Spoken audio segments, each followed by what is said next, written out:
Hello and welcome to another episode of An Imperfect Leader, Leadership in After Action, a series where leaders look back at decisions they've made and consider a series of questions. I'm Peter Stiepelman, I'm your host, and I'm an imperfect leader.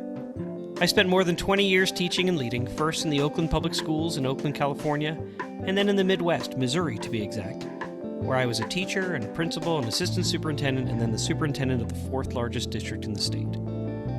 I'm constantly striving to learn from my experiences and from the experiences of other leaders. The aim of this podcast is to lift the learning and lift the imperfect leaders up. That way, when you hear the term imperfect, you'll see strength. Strength from the candor needed to recognize imperfection as a real advantage. Let's get started. Today on An Imperfect Leader, we've invited Dr. Joe Davis to join us. Dr. Davis is the superintendent of the Ferguson-Florissant School District. He began his teaching career in North Carolina, where he taught middle school and high school mathematics. And Dr. Davis has been an assistant principal at both the middle school and high school levels and a principal at every level, K-12. And in 2012, he joined the Chicago Public Schools as deputy chief of schools and then superintendent of the Washington County School District until 2015. Dr. Davis earned his Bachelor of Science in Computer Science from North Carolina A&T State University, and he received his first master's an educational specialist degree from East Carolina University, and then a second master's and a doctorate in administration, planning, and social policy from Harvard University. So I have two thoughts on this, Joe. One, I don't know if you know the adage, how do you know somebody went to Harvard? They'll tell you. Yeah. But I will tell you, you are the first person I know to not have sprinkled that into any conversations you and I have had. So I guess kudos to you on that. The second thing is, I would say, in the words of my late father-in-law, who was a professor at Williams College in chemistry, Raymond Chang, he would say, Dr. Davis, you have more degrees than a thermometer. Joe Davis, welcome to An Imperfect Leader. Thank you, sir. I really appreciate it. I'm just so happy to see you and really have so much respect for you and the work you've done. So just thank you for having me on your show. Oh, my gosh, it goes both ways. Joe, you and I have known each other for a long time, and I'm not sure if you remember the first time we met. I think it was 2015. Our governor of Missouri was making a statement, and he said to a room full of superintendents, to Ferguson and to Normandy, we are with you, and everybody clapped. And then I looked over and it was you and the superintendent from Normandy just sitting at a table by yourselves. Yeah. And I don't know how you didn't sock me when I walked over to you. I was like, we're all with you. Nobody wants to sit with you right now, but we're all with you. We're just not physically with you, right? Exactly. Oh my God. But it was crazy. I mean, the way that you were thrust into leading at such a difficult time for your local community, for our state, and certainly as a nation, as we continue to have the same conversations over and over. But I was kind of curious, what prepared you for becoming the superintendent of Ferguson-Florissant? And I guess, who were your influences? Yeah, thank you for that question, Peter. I don't know if I was actually prepared for it, more than just excited about trying to do good work for other people, right? And, I didn't plan to be a superintendent, to be honest. I started out loving math. My undergrad is computer science. I was going to be a programmer and didn't really like doing that work, but always have loved mathematics. Just kind of followed that path, taught math. I was actually working on my master's degree in math at East Carolina. So that first master's you read off was actually first a master's in mathematics. But my principal, when I was a high school math teacher, encouraged me to change my major to admin. And I just kept pushing back. Ultimately, I changed, and here I am. And the jobs I've had, from being a teacher, AP, principal, deputy in Chicago, superintendent positions, have really come from other people who saw value in some of the work I've done. And I've just been fortunate to be around great people who've given me some opportunities. And to me, it's almost like paying it back to the children all the children, especially the ones who look like me, who come from homes like I did, where we're first generation college. All kids need quality. And that's been sort of my passion and why I do this. As I was preparing for our conversation, I was reminded of your efforts to raise achievement in a number of ways. I know that you worked to get alignment across your school district, working to get a shared image of what instruction would look like in both mathematics and literacy. Mm-hmm. I also recall the creation of a STEM school and partnerships with local partners, educational partners, and business partners. I wonder if you would talk just a little bit about your district and then areas of pride you'd like to highlight, because you've been leading this school district now for 7 years and so many things to look back on and celebrate. Would you just tell us about a couple? Yeah, absolutely. Actually, this is year 8, and Oh, it goes by so fast. But yeah, so there's so many opportunities in the world that our kids aren't getting access to, right? And most people look at it as they call it STEM: science, technology, engineering, and math. We call it STEAM because we just add the arts into it because we want to have a balanced approach to it. But Ferg Floor, since I've been here, a bond was passed before I got here. The money hadn't been spent yet on how we should do that. And so with the board and community, certainly we got some pushback, but ultimately the support of the large majority of the folks in the community to start a STEAM school. We started a STEAM middle school 6 through 8 for our gifted students and application process. So we actually have, and they literally are, as I speak, sitting under me. We bought a building, outfitted it, spent about $10 million of that bond, those bond dollars to start a STEAM middle school 6-8.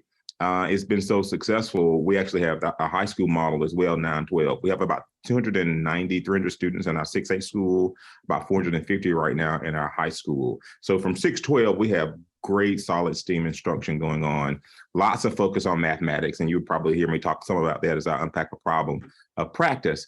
But the other thing is, it's not just that group, because some of the criticism we get sometimes is, well, you're just creating a tiered system, right? Like you have the has and have nots again, even though it's in the Black community. We have IB at one of our large comprehensive high schools, International Baccalaureate. We started AP. It hadn't taken off like we wanted it to at McClure High School, but that's the focus we have right now because we want AP/early college. And so I just had a conversation last night with one of my board members who's on the community college board. I just literally left UMSL, University of Missouri, St. Louis. So we'll have some partnerships, hopefully starting an early college model. So it's really creating good quality instructional programs, because while social emotional learning is so critically important and academics are as well, they cannot be mutually exclusive. They have to collaborate and work in tandem.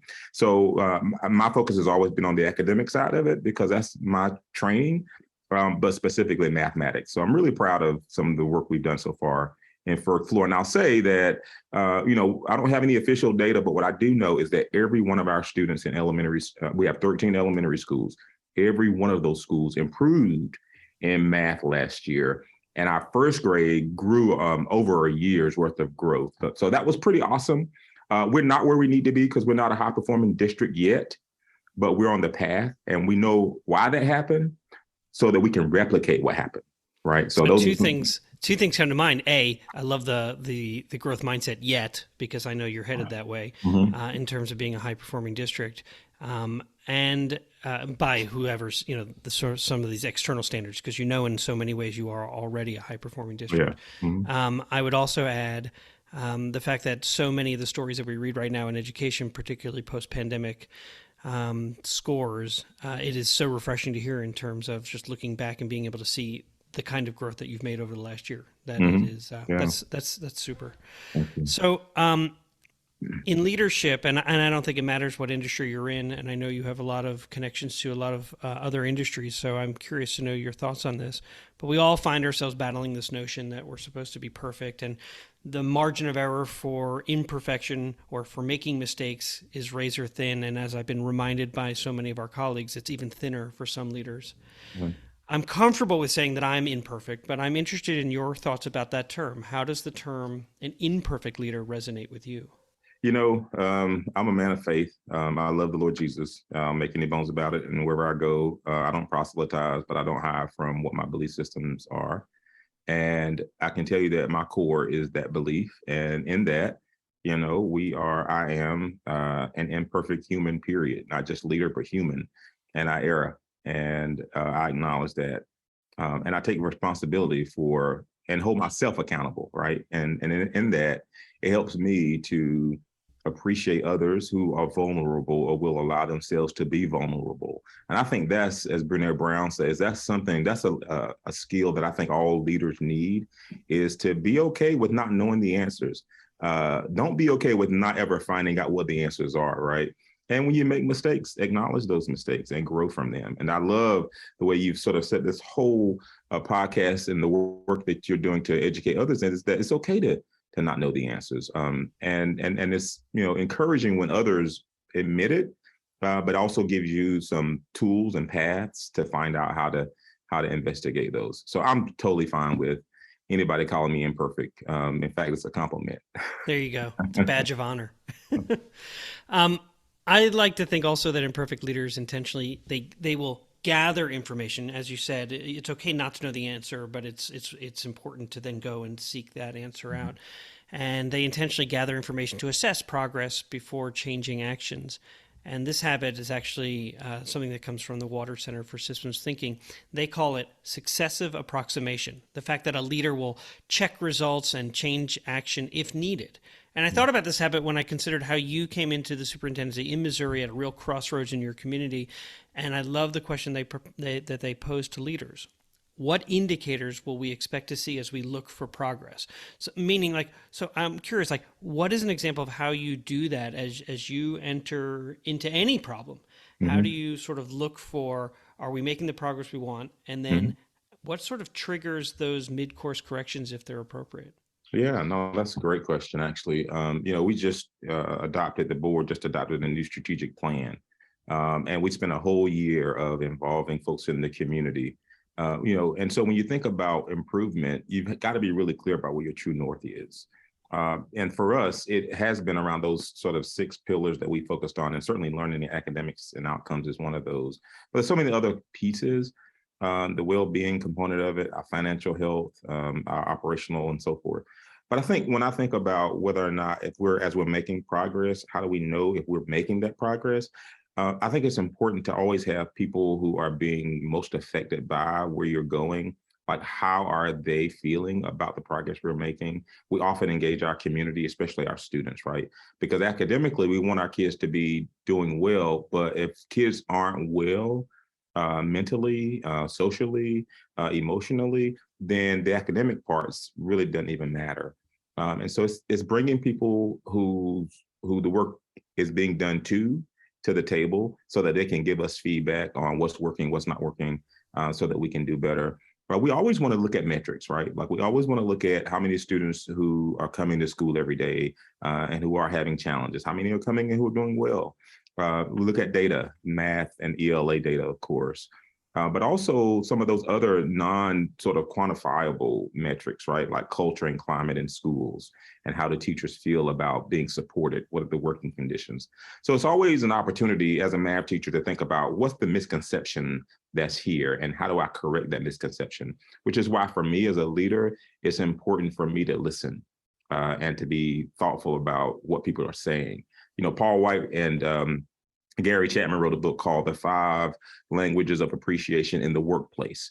And what they say in there is that when people are complaining, listen to their complaints because they're really telling you what they need. That book is akin to the 5 love languages that Gary Chapman wrote, and Paul just put the workplace spin on it. So as we think about how and where we're going in terms of improvement, it's important to make sure that we're keeping people who it's being done to at the table, hearing their voices. And when there are challenges and you're listening, sometimes it's good not to have or give an answer, even if you think you have the answer. Sometimes it's just good to post other questions, right? So that you can help others get to the answer. Because if you can guide someone to getting to an answer without you telling them what it was, that's empowering for them and you. My wife is a therapist, and so she does a lot of that work in schools. And it helps me so much just reflect on my thinking and reflect on what people are saying, and then try to make sense of it, and then have some moments of my own sort of introspection so I can be more thoughtful in my approach to supporting others. That to me is the joy. Like, I'll say it this way, collaboration is really going into the room without an answer and coming out with one. An Imperfect Leader, Leadership in After Action is supported by ILAA, a firm dedicated to supporting aspiring new and established leaders. For more information, please find them at human-centeredleaders.com. We're back for segment 2 of An Imperfect Leader called Imperfect Leadership in After Action. My guest today is Dr. Joe Davis, Superintendent of the Ferguson-Florissant School District. And in this segment, we ask our guests to deconstruct a decision that they had to make, and then we just discuss it. So, Joe, what happened? Yeah, wow, a lot, right? So let me just give you a little bit of context. So math is my jam, if you will. Like, that is my love.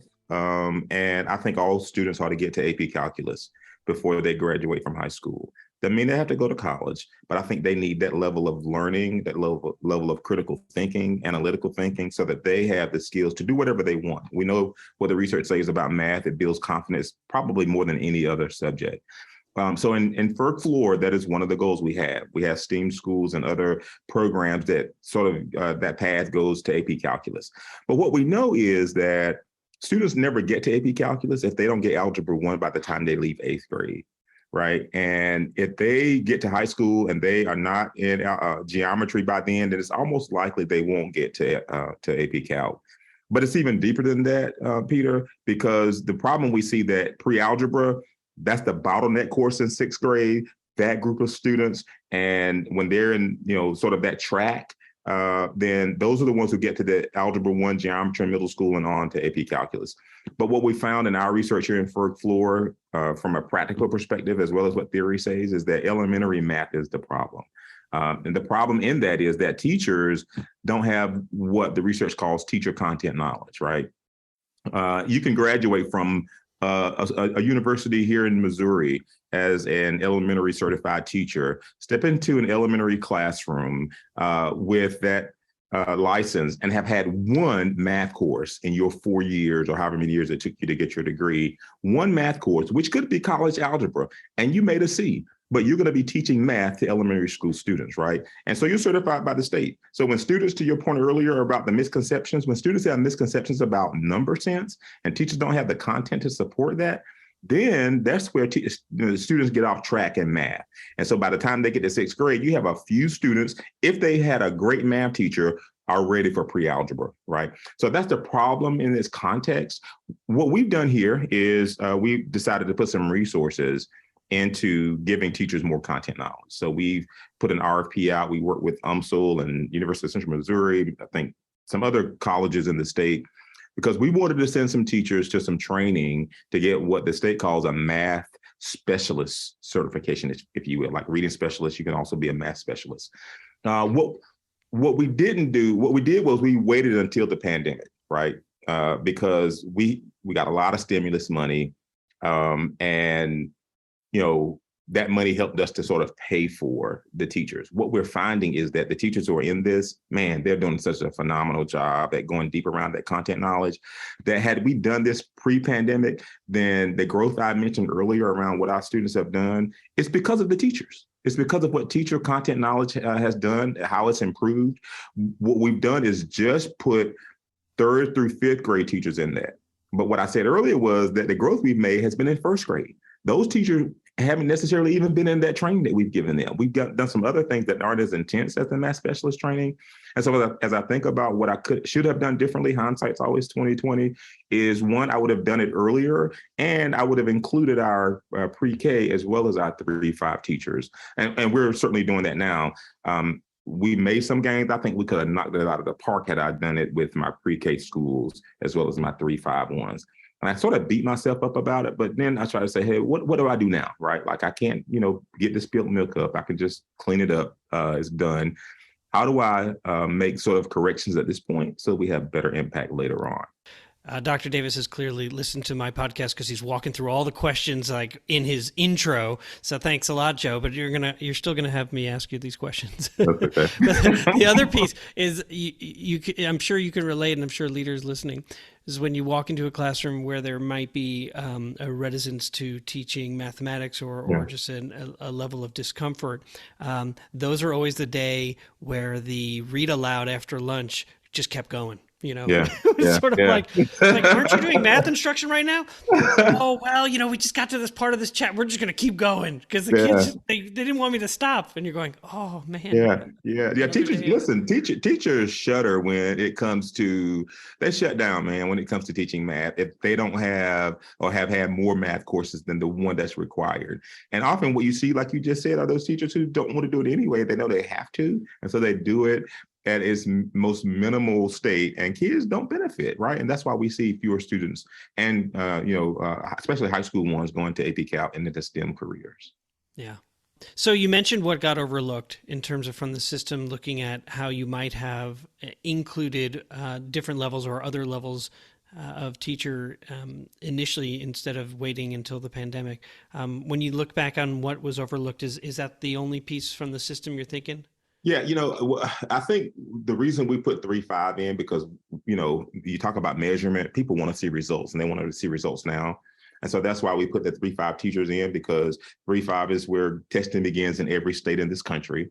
And we felt like if we did it with our especially third grade, fourth grade, fifth grade, intermediate, then we could see some immediate results. But what I wish I had done differently when I reflect on that is that pre-K piece, kindergarten, first and second grade in particular, when it comes to math, giving those teachers that additional support, because we also have lesson studies that's a little bit different than them going through a math specialist training, which many of our primary teachers go through. And when teachers get stronger in math, then they get motivated, right? Number sense is the issue. Like, addition, multiplication is repeated addition. When teachers get those conceptual understandings in their head, it's easy to correct those misconceptions students have. Doing that in the primary level is critical, because when kids get that foundation, by the time they get to third grade, they have the requisite skills they need to be third grade ready and math ready, right? So that's the other piece of it, that as I have reflected on it, that it wasn't just about the money and doing it because we didn't have as much as I wish we had, but also doing it at the primary level. Yeah. I imagine also as they are teacher leaders in their own buildings and they're beginning to look at or continuing to look at data, that the data reveal other stories that maybe were missed just because they now have a better or a level of comfort in terms of analyzing what these numbers are telling them. Yeah. That's curious. So I'm curious about what you learned about relationships, or what new relationships were formed throughout this process. Yeah. So we have a position in our district called instructional support leaders. They're like coaches, and they are the ones who are supporting teachers. We also have another position called interventionists, and those are the adults who absolutely work with students, right? We have more ISLs, maybe a few interventionists. What I've learned is that our coaches, our ISLs, needed additional support at helping teachers, right? So if you think about the instructional core, you'll see this little model behind me, to my left, right, whichever way. It's the one I'm pointing to, the little yellowish. So that's our core, the instructional core, right? And so that center circle specifically talks about those three things: content, teachers, and students, and how those things interact every day. The part that was missing, though, was the student engagement piece, right? So you can have a teacher who is prepared, as we were talking about with the math specialist training. You can have the best curriculum in place, but if students don't get engaged in those two things on a regular basis and getting quality, then learning really never happens, right? And so the piece that was missing was supporting our ISLs, our instructional support leaders, our coaches, on how to give teachers the support they need to engage students. And we're doing that now, right? So we have that in place. And so we learned that in the process of giving teachers more content support, is that there's still a missing piece in the instructional core. And that has been eye-opening for me. The board has supported us. We had some really good deep training for our ISLs that specifically focus on student engagement, that I feel strongly our instructional core is really an instructional core, especially in math and ELA, because those are the places where we get measured on.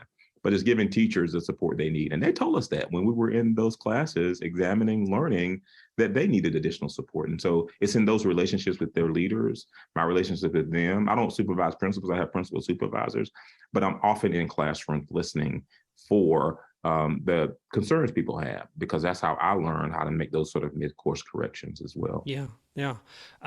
So anytime a leader is considering making a shift, in this case, you're talking about large scale training, there's always a piece that, I don't know, becomes somewhat frustrating as you're watching all of this sort of roll out. And I'm curious, as you're looking back on this, what was frustrating for you? The urgency. I think it's Cotter's model around we have to create a sense of urgency, and that's the first step, and you have to start there. And what I need is for people to see the importance of making sure all kids are getting educated well, especially Black children in our district, right? And when you look at the data, not just here, but globally, Black children underperform every other group, underperforming brown children, underperforming white children, Asian children. And so sometimes that's the most frustrating part. I moved here because of the urgency in my spirit around supporting and helping others, right? I got 20 years in North Carolina. I could have stayed there. I came here not because I was afraid of the work, but because I wanted to do the work, right? In a place like Ferguson.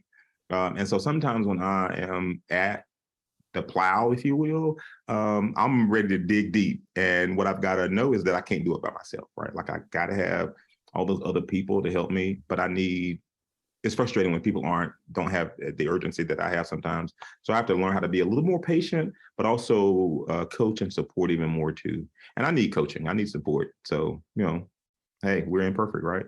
That's right. Well, I would tell you, because I similarly was in a district that had great resources and the same kind of situation where we're going, why is it in a well-resourced district that our African-American kids are making such poor progress as compared to metropolitan districts around the state and around the nation? There's no good reason. And to use your metaphor, standing at the plow, although I'm a Long Islander who probably knows nothing about farming, but I would say that it seemed to me that there were times where, as we were trying to look at this fertile soil and push forward, that there was someone behind us sort of salting the earth. And you're going, why won't anything grow? And it's like, well, because there might be some mental models or mindsets around who is capable and who's not. And then in terms of who's well-trained to do this work and who isn't. And that to me seems, as you were talking and as you were sharing your story, that sort of like bubbled up in terms of the frustration. You have the sense of urgency and a real desire. And somehow within the system, there's this salting of the earth. Yeah. And I just want to add quickly that metaphor you use about the salt, because the salt is, like you can't put salt in the ground and expect a seed to grow. It's gonna kill it, right? And so it's those attitudes and mindsets and dispositions that have to be changed. And one thing I'm really proud of, and above so many other things that have happened in Ferg-Flor, is our board adopted 7 anti-racist standards, and they're concretized on our website. And it really gets at the heart of these issues of race and becoming an anti-racist organization, right? And I could unpack that. We don't have time today, but what I can tell you is that it causes the adults who are teaching math, who are coaching whatever content area that there is that you have to really think about, like, do I think the children, especially if they don't look like me, that they can do AP calculus? And what are my behaviors? Can they do math in 3rd grade or 1st grade at the highest level? And because oftentimes it's not the student, it's the adults that are in the room that don't believe the students can. And so how do we change that? Yep. What could you have done differently? It's always, it's like being a Monday morning quarterback.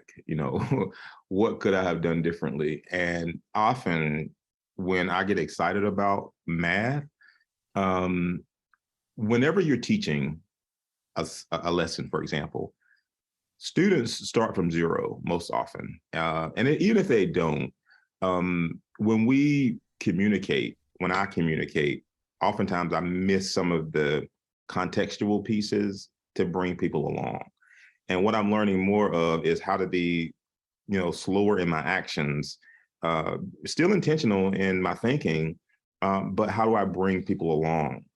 I think I could have done this a lot better and faster had I brought my board along, more so some of the other stakeholders in the community around the work we're doing in math.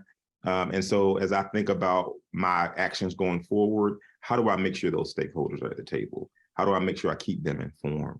But also keeping the big picture clear, right? Because when you get results, that's success, and success breeds success. But if it's taking you 5 years and it could have taken you 2 because of some missteps you've made and you don't reflect on that and change, then it's like you're going to dig your heels in sometimes and get frustrated, and often people give up. So as I reflect on what I could have done differently, it absolutely would have been making sure that I provide really good, clear context, make sure I have the right stakeholders at the table earlier, and then continue to communicate in ways that our kiddos are being, better off.